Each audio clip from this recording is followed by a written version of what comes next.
welcome to another D&D Stories. I'm your host, T the Writer, and this is the show where I sit here in front of a shelf full of gaming stuff and tell you all of my gaming stories. Now, this is part 3 of a multi-part episode, so if you haven't seen parts 1 and 2 of this story, now's the time to go back. Now, when we last left our heroes, Reese Cuttingham and Puck, or to the sheriff, Tom and Puck, they had gone into the destroyed ruins of the castle of Baron von Sarvo, a man who was known as a necromancer hunter who eventually turned out to just be a fake witch hunter, torturing people and having them executed, whether they were necromancers or not. So, they went down to find out what had made this historic landmark collapse, only to find out that kobolds, led by the wizard Hunley, had blown it up, probably on accident with everybody still being in there, from below, causing the castle to collapse.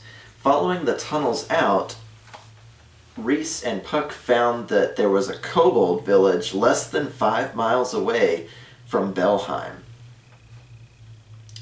Now, having delivered the signet ring and the keg of unexploded black powder to the sheriff, it was time for some downtime. Now, it can be kind of important to allow for this kind of thing. Every campaign doesn't have to be go, go, go the whole time, or, you know, the super mega dungeon that never ends, or you know, you're being chased, or you're racing against time. Now and then, it's good to have a story where, you know, have a day off, have a few days off, take a week of downtime between, like, sections of your adventure, and just see what your party does, or what your DM allows you to do. And this was, I wanted to give Reese and Puck kind of like a few days off, or at least for the foreseeable future, just to see what they would do. So I go, okay, you guys just got back. What are you going to do first? And Reese goes, well, I need a bath, because I just submerged myself in slimy acid a few hours ago. So he gets a bath. And again, I try to tempt him with fan service, but nope, he does not rise to that bait in terms of like the bar wenches or anything like that. Anybody who's super interested in the local hero, no, not interested. So, First D&D player I've ever seen to do that, but alright. And, you know, Reese goes to take his bath and have his armor cleaned, and that's going to pretty much take him most of the day. So, thankfully, you know, being that Reese is Batman and has tools for everything, he also had several changes of civilian clothes. So while his armor is being cleaned and repaired at a local blacksmith's place, he decides to take the day off and go fishing. Now, obviously, his last fishing pole got dipped in acid, so he made another fishing pole basically with a branch and some string and a hook. So he decides to go fishing on one of the rivers that goes alongside the town. While he's out there, Puck decides that she's going to go, you know, listen to the local hubbub at the Bounding Bunny. Now, they've spent 2 of their free days, so they're coming up on having to actually pay for their rooms. But Puck decides she wants to go talk to the bartender some more, and, you know, more flirting to go on. And it does kind of deepen into a romance after a while. He starts leaving, I think, tulips on the side of her plate come breakfast or come different meals. And she actually, using her whittling, decided to whittle him a stein, you know, a big like wooden beer mug. And I go, okay, you've got carpentry, and you've got your carpentry tools, and you've got a spell that is it's like crafter's luck. It's +4 to crafting something. So okay, you've pretty much got +6 to whatever you roll. And she rolls, and it's perfect 20. And I go, okay, given that you're carving something, we're going to use exploding dice. And exploding dice means if you roll a 20, you roll again and add 20 to it. So she rolls a 20, gets the +6, so 26. She rolls again, gets like a 7. So she works it all the way up to a 33. So I was like, okay, with a score of 33, you've made a wooden beer stein that's worth at least 18 gold, because each scale of 10 is an extra d6 of gold. So this beer stein is nice. So, and she describes it off. It's, you know, the handle looks like a snake-like dragon, and there's she carves like a tulip in the bottom and on the bottom on the outside, and she makes it all fancy and nice with patterns on it, and she leaves it someplace for him to find during like the busy hours of the Bounding Bunny. And of course Graham catches her eye, and he, you know, she's there with like her stick with her legs crossed, leaning on the bar, just kind of shucking this other piece of wood, so he knows it's her. And, you know, they are flirting back and forth. There's flirting to be had. And meanwhile, oblivious to all this, Reese catches a big fish and he cooks it up. He gets like a different iron pot, and he cooks it up, and he doesn't want to spend money on anything he doesn't have to. So being that he has tools for everything, he's pretty self-sufficient. He cooks up his own lunch. He has later on, when he meets with Puck, you know, during their days off, he asks Puck to make him a ladder, like a wooden ladder, since she's a carpenter. Between sessions, Reese had bought a bag of holding, which can hold up to 250 pounds worth of stuff and still like not be a gigantic bag. It's just, can you fit it in like the mouth hole of the bag, and it'll hold it no matter how big or small, so long as it fits in the opening. That's what she said. And he goes, I want a ladder. And Puck goes, a ladder, huh? Okay. So she makes like a really nice ladder. You know, they cut down like a small tree, and they shave off the branches, and they spend like a good day or so doing this, just making a ladder. It's a 10-foot ladder.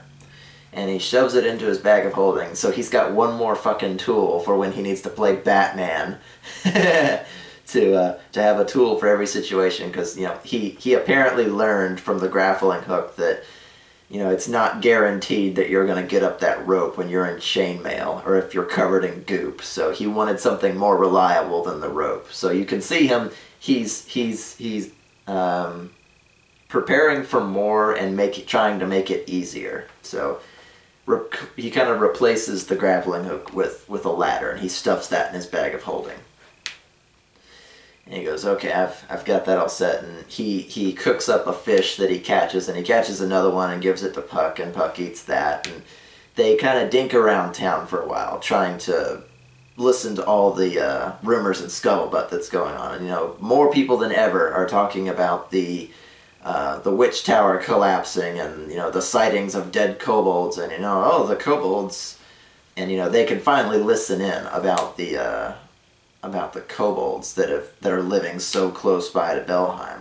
Apparently the kobolds have been living in that village for about 100 years, like far after Baron von Sarvo left, but not very long ago still. So Belheim apparently has been here for several hundred years, but is still a town of 300 people, so I don't know how the timeline works that way, but whatever. The kobolds have been there for some time, and, you know, through X number of visits / letters delivered with a bow and arrow, the two villages have kind of lived in peace. It's like, live and let live, don't come bother us and we won't bother you, you know, that kind of thing. So they live in relative peace, and they have smart leaders. You know, they're not bandits you're going to find at the roadside with a challenge rating of 1/3 and 4 hit points. You know, they're not going to be like the goblins that we ran into to begin with. They're just, you know, they've got a town there. They're going to they've carved out a peaceful existence. Now, supposedly, the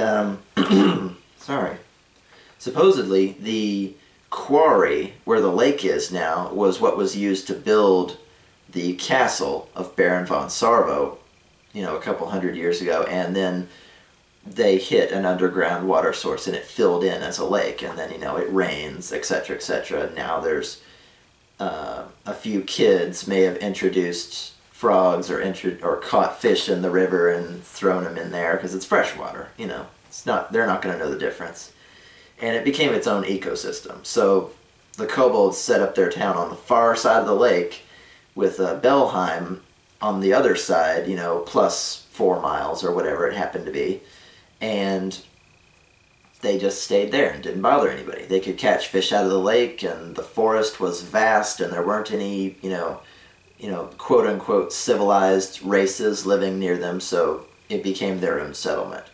And, the general talk of the townsfolk is just that they find it hard to believe that the kobold would be, like, bombing them or anything like that, because, it's a small town. If even one of the sheriff's deputies started talking, then, it's a town where everybody knows everybody else's business, so it gets around pretty quick that kobolds blew it up from underneath, and that the wizard Hunley is dead. So immediately the question becomes, well, what's going to happen to the wizard Hunley's manor and everything that's in it? Because nobody, Hunley didn't come into town ever. He was like this reclusive, powerful wizard of some renown that, you didn't ever get to go see him because he was too busy studying or doing magic wizardy things, and, none of the townspeople know what they're talking about. But, other than sending a servant back and forth to town for, like, groceries and things, nobody ever saw or heard anything out of that manor other than seeing the telescope turn back and forth as it was sticking out of such and such embankment or such and such, like, balcony. So for all they know, the wizard Hunley had been dead for some time, but the demolition said different. So the town is kind of in a buzz now because they don't know if the kobolds are going to attack them or if they should be, should we prepare for war? Are all 500 kobolds going to come rushing down over the hill, day after tomorrow? The wizard Hunley is dead. He's not going to be able to protect us from such sheer numbers, or, the sheriff has 6 deputies. There's no way, even with those fancy magic weapons of theirs, because Pathfinder has gunners in it. Guns are brand new and considered like alchemist stuff. Even with their fancy magic weapons, they can't protect us from so many kobolds. So there's mild panic in the streets, but they're not exactly taking up torches and pitchforks. So there's confusion and a degree of fear on the streets. And of course, they do turn to their local heroes, the Pathfinders, who went to find out what happened to the castle. And, rumors have already, Grib, laying there in the stocks, has already been talking to people about the goblins that attacked them. So clearly these adventurers will be able to help protect us if it, push comes to shove. So meanwhile, they're over by the river making a ladder. So, however impressive that might be. Meanwhile, Puck decides that she wants a mount because she's so short and her like running speed is so much lower than it ought to be, and there are men with horses everywhere. So she decides that she's going to get like a gnomish riding dog, and it basically became like a very, very large Doberman for her to just like be astride of, and she bought leather armor for it. She named him Atlas, like big, strong, barrel-chested, like fighting mount or fighting dog / mount. She wanted something big and brutish that she could still cuddle, because it's bigger than she is. So she bought, using up almost all her money from the Sarvo treasury and the lump of gold they got from the sheriff. She spent basically all her money and got a riding dog. And being that Bree, in real life, is the daughter of 2 veterinarians, So she's very much an animal person. She drew pictures of Atlas. She drew pictures of Puck riding Atlas, which you'll see at the end of this story if you stay tuned past the credits. You know, she had she looked at pictures online and figured out where all the straps would go. She was definitely into getting a riding dog. So she she shows up at the Bounding Bunny later on and decides that she needs to like sweet talk the innkeeper, since they've been flirting so much lately, about letting Atlas stay in one of the rooms. So she comes in the door with this massive, like, fuck you sized Doberman that could just take your face off. And you know, we went and got a stat block for him from one of the bestiaries, because you know it's a large, or it's like under riding dog or whatever. And then we added on the armor she bought for him and the saddle that she bought, and you know we affixed the stats as though it were a character. And I had like a block and said, you know, here you go, this is everything that has everything to do with Atlas. So you know, he had like 9 hit points, but his armor was relatively high for, you know, 3rd level characters that they were by then. So she goes and she buys a riding dog and she puts him in armor and a saddle, and then wanders into the Bounding Bunny, leading him by the reins. And you know, the barmaids are like scrambling like scattered chickens, and the patrons are kind of watching, and all it takes is, you know, a kind word and a kiss on the cheek to Graham Swallowtail behind the bar there, and she can take him straight up to the room just for the night. You know, since they have the 3 nights free, this is the 3rd night, and she goes, alright, but beyond that you're gonna have to keep him in the stables, because that's a massive dog. And you know, stabling your mount is like a gold and a silver or something like that, so it's nothing, but it's still, you know, that gold and silver that you are saving in the meantime. So she keeps Atlas like by her side while she's there at the bar, you know, chatting up the bartender as usual. And you know, by then they've got like the lovey-dovey eyes going on, but you know, the big bar between them, they're not gonna like start making out in front of everyone, in other words, but there's some desire going on there. And it's, by then Reese has kind of got his gambling ring thing down, so he busts out his weighted colored wheel, his marked cards, his loaded dice and all that. He makes like 30 gold from these people before they start getting mad, and he puts things away again for the night. And then they go up to their respective rooms and just kind of sleep it off.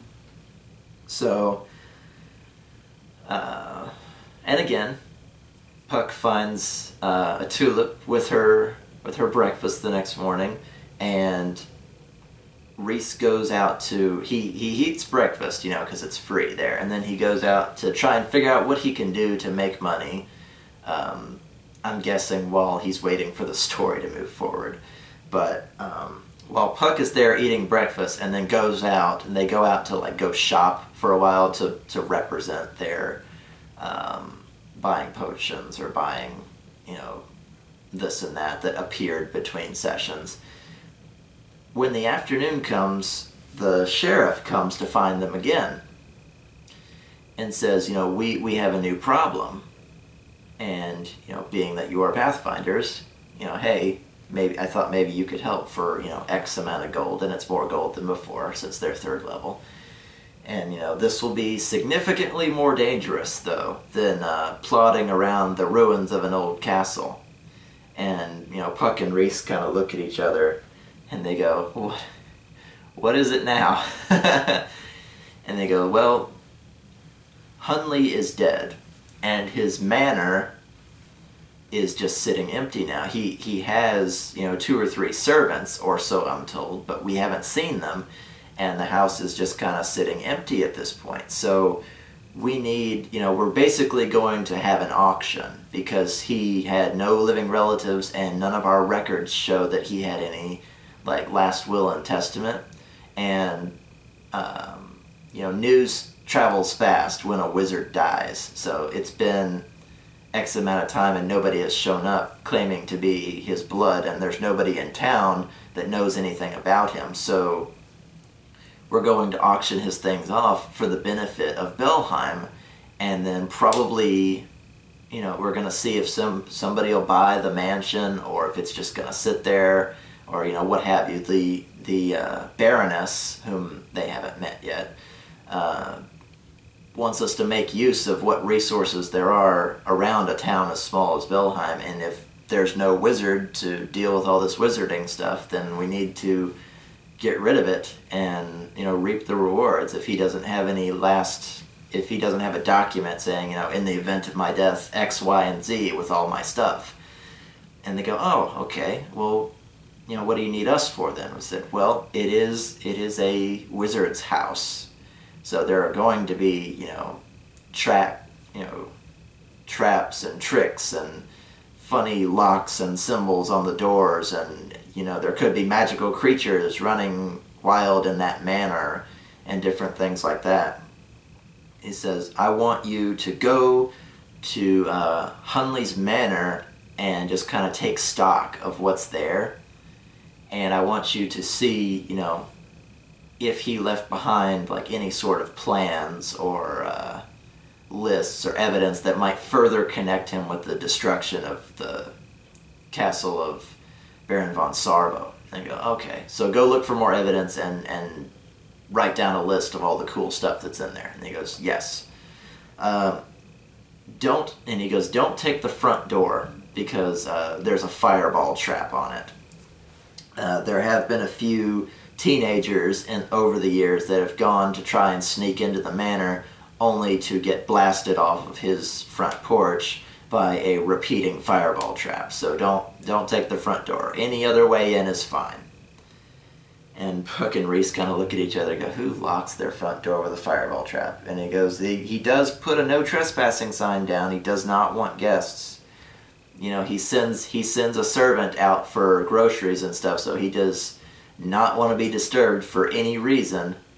So it's, you know, my hands were kind of tied on that because it was his private property, but now that he's dead, you know, we can't just let it sit there. It could be, you know, could be dangerous, could be animals, could be magic time bombs, we don't know.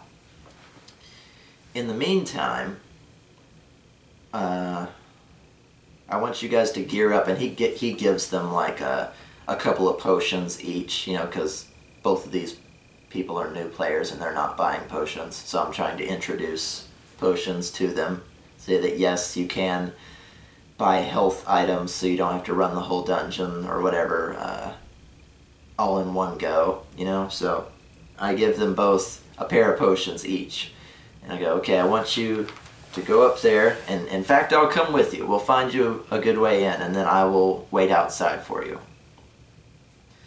And Reese kind of looks over at Puck. He's like, he's kind of making us do all the work. And he goes, yeah, but we're pathfinders. He's just, you know, the local sheriff. He needs to look out for the people, not for, you know, any apocalyptic wizardry that might be laying dormant in this building. And he goes, well, yeah, you're right. You know, civilian versus soldier. So, you know, we gotta use the right tools for the right job, Reese. So he goes, you're right. We've got the tools and we've got the talent. So here we have a 3rd level fighter and a 3rd level sorceress wandering up to an old wizard's mansion with the sheriff and their giant riding dog. And they go up the path, like along the driveway. And suddenly, and the sheriff is leading the way by like several feet while they're talking. And suddenly the road gives out under him like there's a cave system just directly beneath him. And he falls like 10 or 15 feet just down and just thunks his head, and he's out. And they kind of stand there and they look up at the mansion and then they look down the hall. And then they look up at the mansion, they look down the hall and they go, I wonder if that was Hunley's doing. But then again, you can't, you know, a repeating fireball trap and a giant hole in the driveway seem like completely different things. So they, you know, and Reese goes, "I have a ladder," and he pulls out his fucking ladder, and he puts it down in there, and he goes, "We can climb down and get the sheriff because he's hit his head and he's knocked out." So the three of them go down there, Puck, Atlas, and Reese, and they find that the sheriff is just like, they slap him around a little bit, and he's, no, nothing. He's completely knocked out. So they what did they do? They strapped him to Atlas, and because dogs are so, like, dexterous, is that how you say it? Dexterous? I hope so.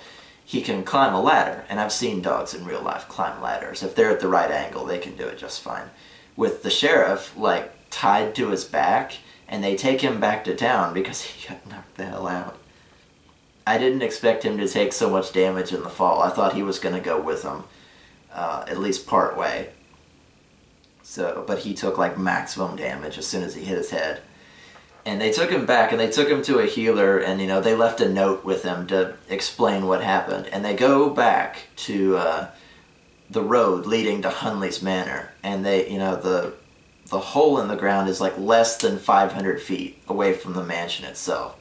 But they do notice, you know, upon like further inspection, that it's not so much a cave system as it is a tunnel system. And Reese takes a closer look, and he goes, "Yeah, look, these are spade marks. This was done on purpose." And they follow, you know, they follow along like off to their left, and they find a hidden entrance that was supposed to go down under the driveway and then on down through the tunnels. And he goes, "You don't think this is like more kobolds, do you? In like encroaching this closely to Belheim?" And he goes, "Why would they suddenly do this?" And he goes, "I don't know, maybe they were," or Puck goes, I don't know, maybe they needed a tunnel so that they could go, like, communicate with Hunley and not be seen by any people, like, along the road. Because if kobolds come close to Belheim, people get nervous. So they dug a tunnel under the entire place, and then had an exit up on Hunley's driveway, which people don't dare go close there anyway. So they dug a little too close to the surface, so the top of the tunnel gave way. That's why they fell down there.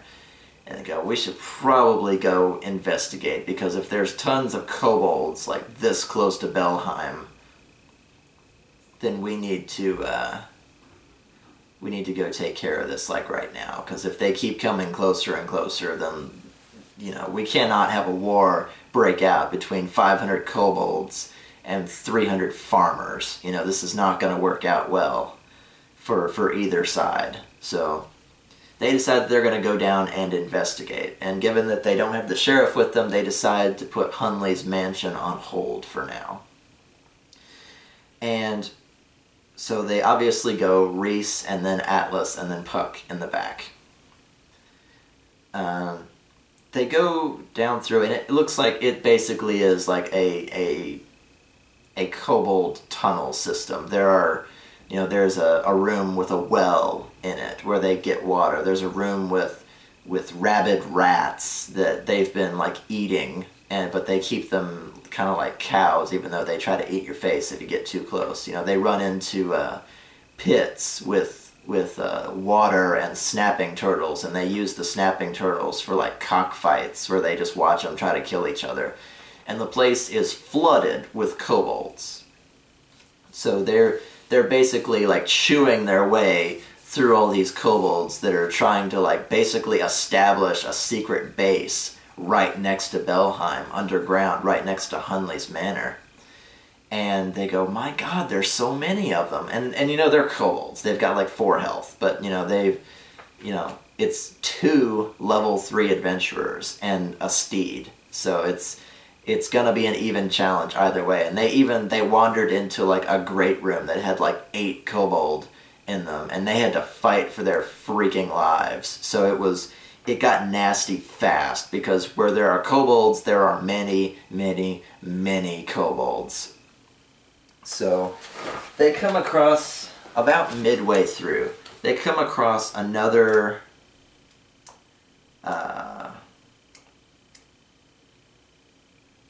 Let me see where it is. Yeah, they come across a kobold that looks kind of different from the rest. She has like different markings on her face. Like some of them might have like red scales and white markings, and she had green scales and white markings, so clearly she's not from around here. They find her tied up in like a corner somewhere, and they take her snout was tied shut, so they undo the bindings, and they find out that this kobold can speak common, like some kobolds can, and that she was tied up for questioning the chief. And her name is Nighttail. Nighttail has levels in Ranger, so she's got like special leather armor and a spear, and you know they're very wary of her at first because if kobolds tie up their own kind, then clearly there's something wrong with her. But it turns out Nighttail was a political enemy because she didn't think the kobold should wander so close to Belheim where all the tall two-legs live. And she tells the party that if they will help her overthrow the current chief, that she will withdraw all the kobold from Belheim back to the village where they're supposed to be. And, you know, Puck and Reese kind of look at each other and they go, yeah. And they do need allies because there's just two of them, and they've taken a beating already just trying to get through this place alive. You go, but first we need to... And Nighttail tells them, you know, first we need to rescue my friend, Hack. H-A-K, Hack. And they go, okay. And in return for rescuing Hack, you know, I will help you overthrow the current chief, and then I will fill all these tunnels back in, and I promise, we'll go back to the village, and you won't hear from us ever again. It's just that the sudden expansion is all stupid chief's fault, and we're not, you know, we shouldn't be doing that. It's supposed to be live and let live, right? And Puck and Reese go, right, okay. So they untie her and they give her a spare, you know, small spear that they got off of one of the other kobold. And they've been taking spears to the face for like the past 3 hours, trying to, you know, every time they stop to rest, more kobold come in because there's patrols, there's people moving back and forth through the tunnels. They can't find a good spot to rest. So they're just constantly through this harrowing, like, grind fest of more kobold come in, more kobold come in, more kobold come in, etc., etc. So they need allies, and, you know, if Nighttail and whoever Hack is turn out to help them, that'd be fantastic. Hack turns out to be a dinosaur, and I'll show you a picture of him now. So if you've got me minimized here, that is Nighttail and Hack. Isn't he adorable? I think he's supposed to be like a baby Allosaurus or something, which makes him like 5th level, come to think of it. He's got a lot of health. Or what does it say? No, he's not too bad. 17 armor and 12 HP. He does a d6 plus 2 of damage for biting. Wow. At 3rd level, that's pretty bad. Now, they go and they rescue Hack, who is like cordoned off in another like side chamber where they put like a door and then tied it shut with vines, and then they threw like a deer haunch or 3 in there to keep him distracted. Because I think like if an Allosaurus decides that it wants out, it's gonna get out. But they threw like deer haunches or dead deer carcasses in there with him to keep him distracted for now. Tied up his master and left her in a corner for the moment. What they were going to do with her, I don't know, but she was there when they showed up, so fine. They get Hack, and they get Nighttail with them, and they go further and further down. This place has like 3, like, 1st level, 2nd level, 3rd level, going down. So this place has been here for some time. Clearly, you know, Hunley has had them like either building up forces or was making a trade. Hey, you can build near Belheim if you help me tear down this castle, if you're doing your expansionist bullcrap. Maybe he didn't fear the kobold, who knows. But they've got a serious like complex down there. It's like the hive down there. It just keeps going and going. and they fight more kobold, and they run across, like I said, more snapping turtles. They've got a thing for snapping turtles, I guess because of the quarry lake. Maybe there were big, big snapping turtles. I had to look up the, kind of like I did for Atlas, basically giant snapping turtles, and to find out what the stats were for something like that, because they're basically animals. They're just really, really angry, and they attack anything that gets close to them, because the kobolds have been using them for cockfights the whole time, so whatever. And they come to this long hallway, and immediately Reese is suspicious, because he's been dungeoneering long enough now to be suspicious when there's a long hallway with nothing in it. And he notices that the floor is made of straw and that it smells funny. And he goes, what is that? So he does like a general, without like going into it, he makes like a search. He runs his hands along the wall, and his glove comes away shiny. And he goes, what is that? And he sniffs his hand, and it's oil. And he goes, this whole hallway is set up to burn. And then he tilts his head back, and more power to him for this, because it's so hard. From a DM's perspective, it's so hard to get players to look up all the time. Unless you have like a giant arrow that says look up. It's so hard to get players to look up. And mounted on a switch wire, or on a tripwire, is a series of alchemist fires, just like stapled to the ceiling, and if you run across the tripwire, they fall and they light the entire hallway on fire. And I know I said I wouldn't be using traps, but this one in particular was kind of obvious, so I left it there just to see what they would do. And Reese kind of reaches up and he's like, can I like disable this? And I go, yeah, they're basically stapled and like mounted on strings, so if you pull down like the vials, then it'll be disabled. So he pulls like six or seven of these alchemist fires, and alchemist fire is basically like a grenade. You throw it and it explodes, does like a d6 of fire damage, but it does it in like a 3x3 grid, so you're gonna hit everything no matter what. So he gets like 6 or 7 of these alchemist fire things, and I can tell he wants to try them right away. And the next they come to like the next portion where you're supposed to move down, and there were kobolds shooting up at them with bow and arrow. And he goes, can I drop like multiple alchemist fire? And normally you really can't do that, but again, points for creativity. I'm trying to go with like the cool factor here. So he goes, I reach in and just like grab a handful. How many do I get? And I go, you've got 3. Or you've got 4. And he goes, okay. And I go, since you're dropping them and not throwing them, I'll say you can do all 4 in a turn. Because throwing, you need aim, you need strength, you need dexterity, you need to see your target. If you're just going to drop them down into a hole, then no. That was just a personal thing that I called. I know that's not even close to anywhere in the rules. But he drops 4 of these alchemist fires down, and they explode and kill like 6 kobold at the same time, because that's 4d6 worth of damage, against a creature that's normally got 4 hit points. So even if you roll all 1s, they're gonna freaking die. So he does that, and they work their way down, via the ramps and different like little ladders and vines and things that the kobold leave behind for themselves. And the whole time it's really hard for Atlas, the dog who's gotten shot with bow and arrow. He's been, beaten on with sticks, and he's been shredding face the whole time because, he's a giant frickin'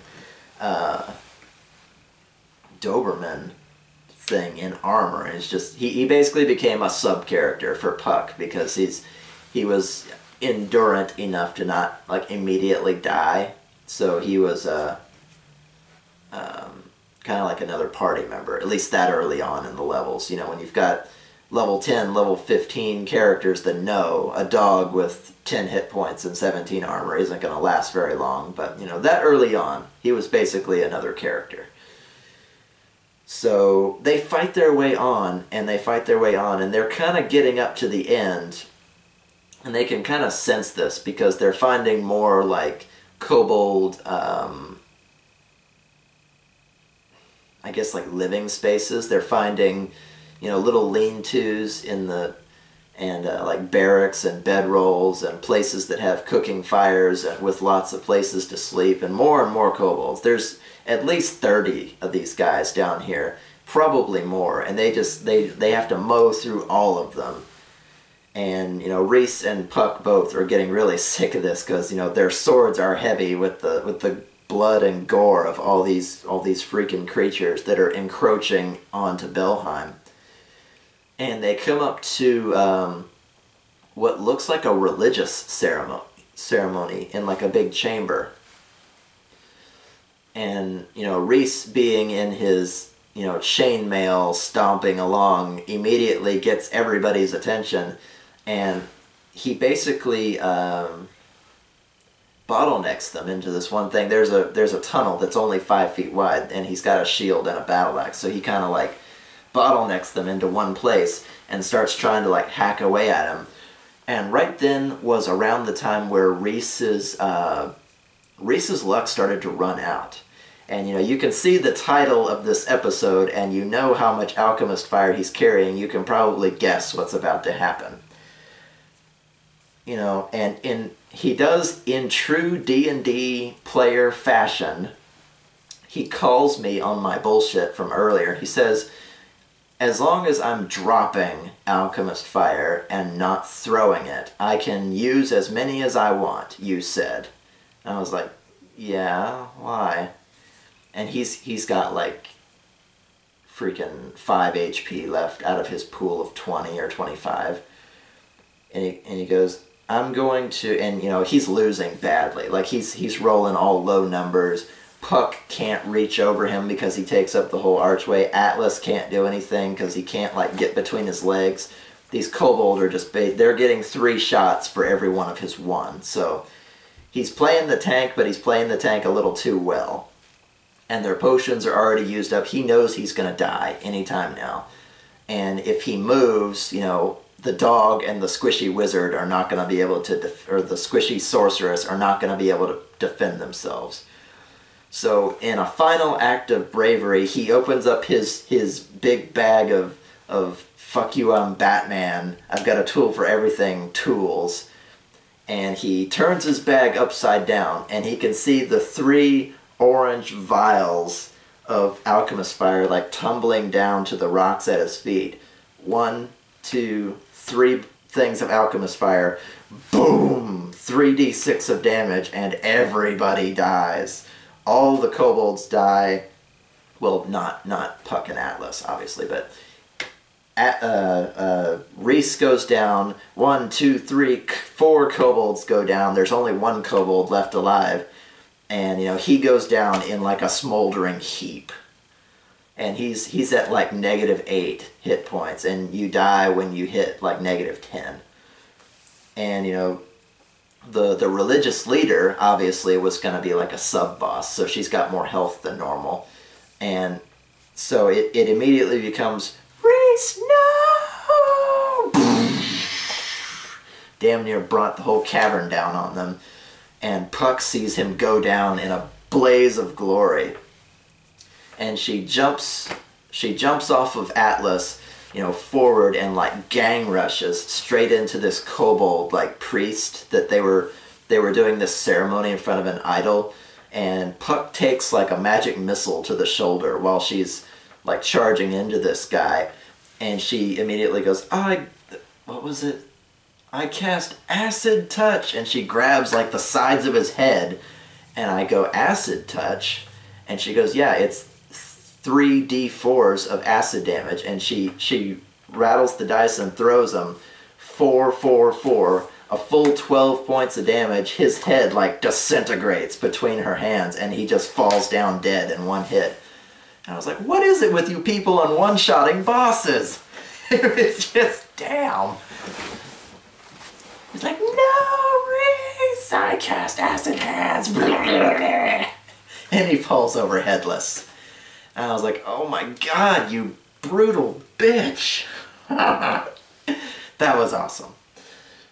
and you get X number of XP and all that fun stuff. But she immediately turns and finds that Reese is dead. It took too many turns for her to make it to the priestess, kill her, understand the combat was over, turn around, get back to him, because you lose like a hit point every round if you're like bleeding out beyond in the negative hit points. You lose a hit point every round, and all he had was 2, so it took a little too long, and Reese died there. So, thusly end the adventures of Reese Cunningham. And I kind of felt bad because, it was his first campaign. And I mean, yeah, new guy always dies, but Chris was such a nice guy. I felt so bad for him. He's like, he did go out in a blaze of glory, though. He knew exactly what he was doing. Because, he not only, he knew he couldn't let those Kobold get to his party because they wouldn't have lasted very long. There were just too many of them for a party that small, and as beat up as they were. So he went out on his own terms, pretty much like in a blaze of, like I said, in a blaze of freaking 3d6 alchemist fire glory, took 4 Kobold with him and damaged the boss. And just, my gosh, that was very, suicide is not the answer, but that was one hell of a way to go out as a character. To sacrifice yourself for your party. And, Puck is just oh my god. You could see it on Bree's face. Just, he's, my god, he's gone. And, obviously, he's dressed in chainmail, and he's got all that stuff on him, so she can't carry him out. And Belheim doesn't have a priest that can do, like, resurrection, so he's gone for good.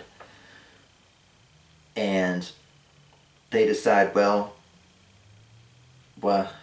it's just you and me now, Nighttail and Hack. Or it's Nighttail, Hack, and Atlas, so we've got 2 women and 2 steeds that are on to finish this. Thankfully, they were pretty close to the end, though. And they find the Kobold chief and a couple of his advisors in, like, the final chamber, which is the next chamber down. And basically Puck turns Atlas loose to go eat his face, because this dog is really super fast, especially when Puck's not on his back. So he charges in and basically leaps on this guy while he's on his throne and starts tearing into him. And Puck pulls the Staff of Illusions that she got from the Castle Sarvo. And she goes, I'm going to cast an illusion, and I forget what it's called. It's like the best illusion spell until it like looks, feels, sounds, etc., real until you attack it, and then it disappears. And it's also autonomous. It does whatever it wants, based on a set of instructions. So she goes, I create an illusionary Reese for this boss battle. I was like, okay, Reese. And I look over at Chris. I said, Reese, you're back in this battle, but remember, you're just a mirage. So Reese is there, like, swinging his battle axe back and forth, and the chief keeps trying to dodge because he thinks it's real. And he pulls a wand to start blasting people, but he doesn't last long, and neither do his advisors, because they're kobolds. I mean, come on. I think he had like 15 health, and his advisors had 10 apiece, so they are 8 or 10 apiece, and so sheer numbers and the presence of a baby Allosaurus made all the difference. And they eventually took down both the advisors and the chief. So Nighttail went up and like got his little like crown thing and put it on her head, and got his vestments, as gory as they were, and threw them around her shoulders, and says, I Nighttail am the new chiefess of the blah-de-blah Kobold clan, and we will no longer bother those of Belheim, and the 2 legs shall live in harmony with the Kobold, as long as they stay over there and we stay over here. These tunnels will be filled in, and there will not be any secret military bases right next to the tall 2 legs' town. And you know, she's making proclamations even though there are no other kobold there to actually hear her right now. But she's gonna tell them later. And so, you know, Puck can basically deflate now that the danger is over. You know, pretty much all the other kobold in the place are dead, except for like a couple that ran. So Nighttail has to get back to the kobold village and let everybody know what's going on, and you know, bring the chief's head and show him that, hey, you know, I'm wearing the cool headdress now, so it's, you know, I'm in charge and all that stuff. So there's going to be like political upheaval between the kobolds. Oh shit. But Puck goes back to collect Reese's body and like all his stuff, you know, which is the way it goes in D&D games. If somebody dies, you divide up their stuff, because, you know, if they roll a new character, you can't just like give that new character their stuff, because, you know, then what's the point of dying? So she, with Nighttail's help and with Hack's help, she straps Reese to Atlas and kind of helps him, because the dog can't carry a full-grown man in armor, and helps get back to the surface. And they go back to town, where, you know, Nighttail and Hack stay behind because they're not supposed to go close to the Tall Two Legs town, and they head off into the distance. And Puck arrives with Reese's body, and you know, by then, you know, they were there for like a day and a half, maybe 2 days, and by then the sheriff is awake and alert and all that by then, to find out what's going on. And Puck fills them in and says, you know, X, Y, and Z, this is what happened. There were this many kobold, you know, this close to town, but Nighttail and Hack are going to pull them all back, because now she's in charge and she doesn't want war between the humans' town of Belheim and the kobold village, so you don't have to worry about them anymore. And with Hunley's death, we won't have any more of them even coming close, thankfully. They promised to fill in those tunnels as soon as possible, so make sure nobody goes near Hunley's manor for another couple weeks. Give the kobold time to work. And whether that be gravel or earth or whatever they used to fill all that in, because it was like several layers of tunnels going down, down, down. And he goes, wow, I'm so sorry for your loss. And, you know, they go, and, you know, Belheim hears all about the fallen hero, so they have a funeral, and they lay him to rest by the river where a bunch of people had seen him fishing, and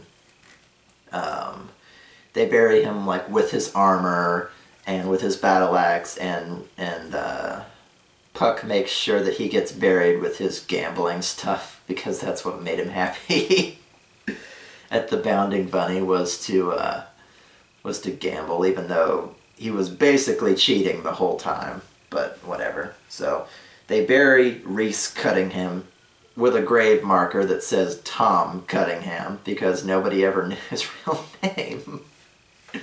So he got buried as Tom Cuttingham, and later on, using her acid touch, Puck put Reese in under Tom, so it became Tom Reese Cuttingham. Atlas obviously needed time to heal, and so did she, and they still hadn't gone to the wizard Hunley's manor. So what they did was they took like the week, basically, and, you know, Reese was buried, Puck needed time to mourn, Atlas needed time to heal, the sheriff was running back and forth making sure people didn't go up to the Hunley Manor or to the Sarvo Castle. The Baroness showed up to like give her condolences and say, you know, all the stone that was like knocked asunder from the Sarvo Castle was going to go and build new structures in Belheim. You know, because they can't use the quarry anymore, it's a lake. So what they're going to do is take basically all the bricks, or all the usable pieces of stone, and give Belheim cobblestone roads. And, you know, if you're going to upgrade your town, or whatever you want to put that in game terms, better roads are a great way to spell out progress. I mean, obviously they don't have miles and miles and miles worth of cobblestone road stone to use, but like between the main buildings and stuff, the village square, stuff like that, they're gonna reuse all that stone to give Belheim cobblestone roads. And Puck goes, oh, that's a great idea. That's something good out of all this destruction. And they go, okay, we're gonna send, since you took such heavy losses, we don't want to send you straight into the wizard's mansion after that. So what we're going to do is just like pull the house down. And she goes, how are you going to do that? And the sheriff kind of holds up the powder keg that they brought back, and he goes, well, we've been kind of looking at how the powder kegs were made, and we're basically going to launch one into every window and just bring the whole place down. And if something magical goes off, well, it's a half a mile out of town. I don't think the explosion will be that big, which is a huge fucking assumption given given what we've seen so far. But they're basically gonna blow the mansion sky high. Just because, if there was that much trouble just getting to it, there could be magical things, magical beasts. If there's piles of treasure, we'll make sure all his servants are out, and then we're just going to blow the place to the ground, because we're sick of all this magic and wizards and things exploding business. So that's what we're going to do. We're bringing in basically a siege engineer from such and such city far away to arm a catapult and just like launch powder kegs into the windows.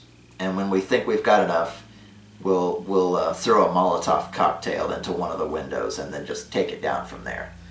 So, I'm sorry, for your loss, but thankfully, Puck, your quest here, as far as Belheim's problems go, are pretty much over. So,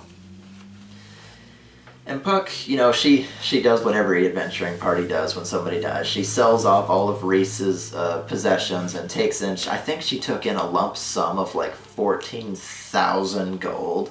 So she's kind of set for life in terms of that tiny town if she decided to stay there. But there was once everything was said and done, there was the matter of Graham Swallowtail, the gnomish bartender.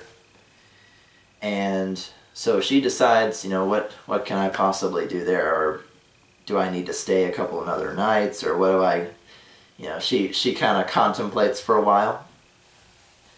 So what ends up happening is she heads over, and by then she's been in Belheim for about a month, so time flies quickly when things are getting done with such a large group of people.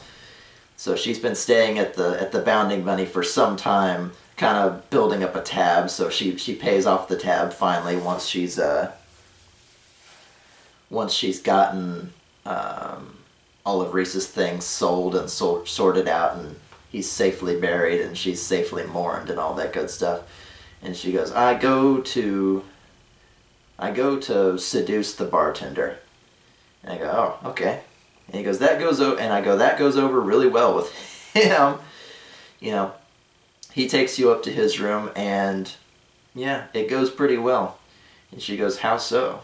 And he goes, well, he's got a really fascinating writing desk, which, the pull-up kind. And she goes, oh yeah? And he goes, what's on it? And I said, well, when you go to investigate, he hikes your pants down and does you doggy style over his writing desk. And she goes, awesome. And then say, well, and she goes, is that it? And he goes, nope, he's pretty enthusiastic to have you around, so he takes you straight to bed and does more naughty things to you there. And she goes, yes, awesome. And she goes, do I have to pay for that night at the Bounding Bunny? I said, nope, he's too busy fucking you to care. No, so she seduced the bartender and ended up staying there for some time. And I don't recall if Puck decided to stay there or to keep going as far as her Pathfinder adventures goes, but she got laid at the end, so you know, doesn't matter, had sex. So,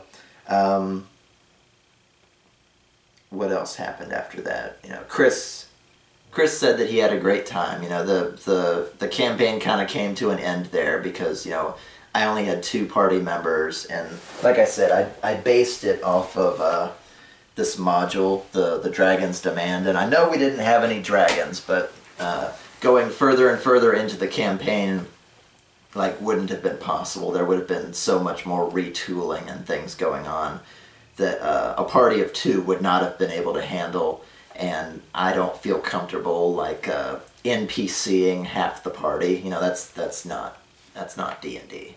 You know, we've already got Atlas, you know, adding another character, so it just wasn't, you know, it couldn't have functioned as the campaign was supposed to. So with Reese's death and with the kobolds retreating and with all the business with Hunley having been gotten out of the way and his house about to be exploded, you know, that was kind of a good place to leave off. So, you know, having gotten all of her, having gotten the kobolds to retreat and having gotten laid a lot, and, you know, having said goodbye to her former adventuring companion, you know, Puck got up onto Atlas and, you know, rode off into the sunset for the next adventure. Or maybe she stayed there. I don't know. I like to think that she rode off for more adventures because, you know, you don't want to stop at level 4. So she rode off into the sunset on to the next adventure. So that was kind of the end of that campaign. And we could have gone a little further. I mean, there was a whole nother plot. That was basically the first act of the module. You know, I think this module goes to level 7 or somewhere around there. So they made it to level 4. They did most of it. And, you know, by then, you know, people's lives are complicated, or we can't everybody get days off all in a row, or, you know, different things like that. It seemed like a good stopping spot, in other words, you know, with weeks or with months between each session. You know, you want to try different stuff, or you want to do this, or you want to do that. So having blown up Hunley's manor, you know, you're not going to explore Hunley's manor anymore. And, you know, with Reese dead and, you know, all the carnal interests seen to, it's time for Puck to move on and have more adventures. So that's always the kind of ending that you want, is, you know, riding off into the horizon for the next big thing. It's a very uplifting, ending. If the adventurers don't really stop, they just keep going on to the next cool thing. I love endings like that. So, well, gosh, I hope you guys enjoyed this this campaign length D&D story, and our next episode will be the 2,000 subscriber special, so look forward to that. Yeah, so that's all I've got to say. I'll see you guys on the next D&D stories. Keep gaming.